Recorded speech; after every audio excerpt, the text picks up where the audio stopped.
Mga mare at pare, buhay na buhay ang diwa ng bayanihan, lalo na sa oras ng pangangailangan. Gaya na lang ng kabayanihang ipinamalas ng ilang grupo para tulungan ang mga nasalanta at stranded dahil sa bagyong Christine. Balitang hatid ni Ian Cruz. Sa bagyong mapaminsala, may mga buo ang pusong tumulong. Ang nagbigay init sa malamig na panahon. Sa Albay, Sorsogon, Camarines Norte at Camarines Sur, volunteers ng Community Pantry Philippines. Kasama nila ang iba pang volunteer groups sa pamamahagi ng hot meals. Maging ang mga stranded na motorista may naramdamang kaunting ginhawa. Bali, 2 araw, 2 gabi na po kami dito.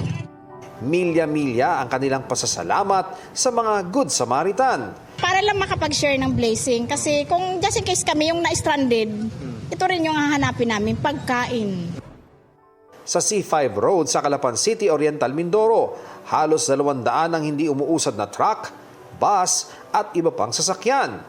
Kaya ang grupo nina Marina Net Jeronimo, Pantawid Gutom, ang ipinamahagi sa pamamagitan ng kanilang Kitchen on the Go. Simpleng tulong man, ito ang buhay na diwa ng Filipino bayanihan. Ian Cruz nagbabalita para sa GMA Integrated News.